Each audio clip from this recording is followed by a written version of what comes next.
সম্মানিত দর্শক, এই মুহূর্তে দেখুন আপনাদেরকে একটি গাছের পরিচয় দিব। এই মুহূর্তে এই যে একটি গাছ আপনারা দেখছেন, যে গাছটি ধরে আমি দাঁড়িয়ে আছি, এই গাছটি হয়তো বা অনেকে চিনে থাকবেন, তারপরে আমি পরিচয়টা দিচ্ছি। এইটা হচ্ছে একটি আমড়া গাছ। যে আমড়া গাছ হচ্ছে আমাদের গ্রামাঞ্চলে এই আমড়া গাছ অনেকেই চিনে থাকবেন এবং এটা একটি অতি পরিচিত ফল গাছ।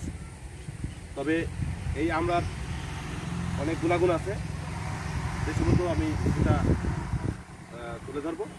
তো আজকে আমি আপনাদেরকে বলবো যে এই আমরা দেখুন এই গাছে আমরা ধরে আছে, আমরা কিন্তু এখনো পাকে নাই, এখনো কাঁচা আছে। তবে কাঁচা থাকতে এটা টক লাগে, আর যখন পেকে যায় তখন অনেকটা মিষ্টি হয়।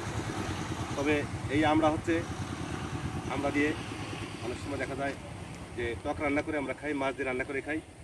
তো আর যেগুলো কাঁচা থাকে সেগুলো দিয়ে আমরা মশলা দিয়ে, মরিচ দিয়ে আমরা মেখে, কাসন্দ দিয়ে মেখে আমরা অনেক সময় খেয়ে থাকি। বিভিন্ন হকাররা বিভিন্ন সময় এগুলো কিন্তু বিক্রি করে থাকে, রাস্তার পাশে দেখা যায় যে এগুলো এই আমড়াগুলো বিক্রি করে থাকে। তো আপনাদেরকে আমি বলবো যে এই আমড়ার যে অনেক গুণাগুণ আছে সেটা আমরা আজকে জানবো। তো আসলে দেখুন এই যে গাছটি ধরে আমি দাঁড়িয়ে আছি, এই গাছটি কিন্তু বেশ বড়। আপনার গাছটি পুরোটা খেয়াল করে দেখুন, গাছটি প্রায় 20 থেকে 22 ফুট উচ্চতা হবে আনুমানিক। তবে গাছটির বয়স এই যে প্রায় 10 বছরের মতো গাছটির বয়স। তো আপনারা দেখছেন পাতাগুলো দেখুন, একটু লম্বা লম্বা পাতা, আর সিঁড়িগুলো যে দেখাচ্ছি আপনাদেরকে। আর এই যে আমরা ধরে আছে গাছে, তবে আমরা কিন্তু সবই এখন কাঁচা।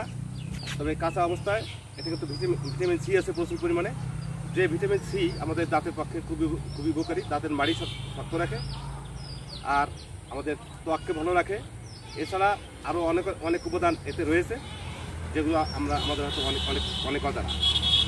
তাই বন্ধুরা, আপনাদেরকে আমি অনুরোধ করবো, আপনারা যেখান থেকে ভিডিওটি দেখছেন সবাইকে অনুরোধ করবো আপনারা এই ধরনের ফল গাছ রোপণ করেন, তাহলে ভিটামিন সির অভাব দূরীভূত হবে। আর আপনারা যদি বাণিজ্যিকভাবে করতে চান সেটাও করতে পারেন, তাতে আপনার একদিকে আপনি স্বাবলম্বী হবেন, অন্যদিকে আপনার পুষ্টি সাধন হবে।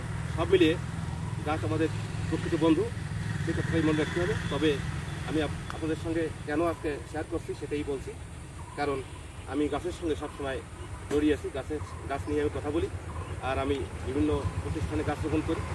তাই আজকে আপনাদের সঙ্গে যুক্ত হয়েছি, আপনারা আমার সঙ্গে যুক্ত হয়েছেন, যেখান থেকে যুক্ত হয়েছেন সবাইকে আমি ধন্যবাদ জানাচ্ছি। সবাই ভালো থাকবেন, সুস্থ থাকবেন, আর দেখা হবে কোনো এক নতুন ভিডিওতে। ভিডিওটি আজকে এই পর্যন্তই শেষ করছি। ধন্যবাদ সবাইকে, ভালো থাকবেন।